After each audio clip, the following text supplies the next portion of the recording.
প্রশ্ন একজন করো, কেউ লাভ সারাতে পারেন না, ডাক্তার দেবেন না ভাই কেউ। পরবর্তীতে আবার একই চিত্র দেখা যায়, আধা ঘন্টা 1 ঘন্টা পরে তারা আবার বসে পড়ে। এই বিষয়ে আপনাদের স্থায়ী কোনো পরিকল্পনা আছে কিনা? আরেকটা বিষয় বলবেন, রাস্তার পাশে যে লেগুনা এবং অটো সেগুলো রাস্তাগুলো দখল করে রাখে, এই বিষয়টা আপনার পদক্ষেপ কীভাবে দেখছেন?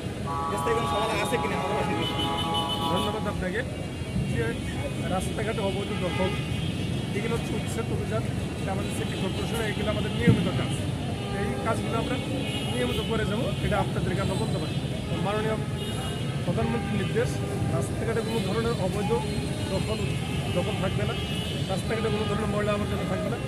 যেখানে জনসাধারণের ব্যবহার্য জায়গা, রাস্তাঘাট, ফুটপাথ, পাবলিক প্লেস, সমস্ত কিছু পাবলিকের জন্য উন্মুক্ত রাখতে হবে।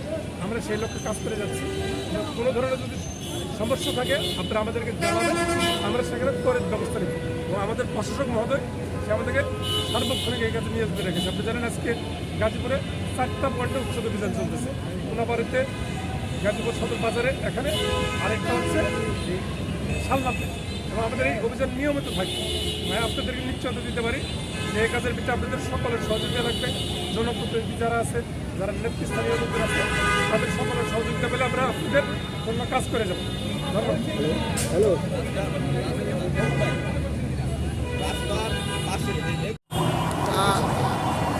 আপনারা জনপ্রতিনিধি হিসেবে বিএনপির জন্য আপনারা কি করছেন, এই করণীয় কি? আপনি যে প্রশ্ন করেছেন, আমাদের মাননীয় প্রধানমন্ত্রী জনাব তারেক রহমান, ওনার স্পষ্ট নির্দেশনা রয়েছে, ফুটপাত দখলমুক্ত থাকবে, খাল, বিল, নালা এগুলো উন্মুক্ত থাকবে।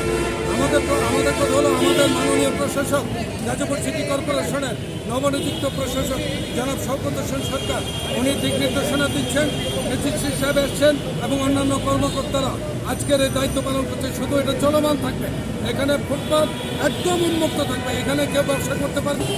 এইটা কিন্তু প্রক্রিয়া চলবে। আপনারা প্রশ্ন করতে পারেন যে ভেঙে দেওয়ার পরে আবার হয়তো পুনরায় বসবে। প্রশাসক উনি লোক নিয়োগ দিবেন, পরবর্তী সময় যেন আরও না বসতে পারে, নজরদারিতে থাকবে।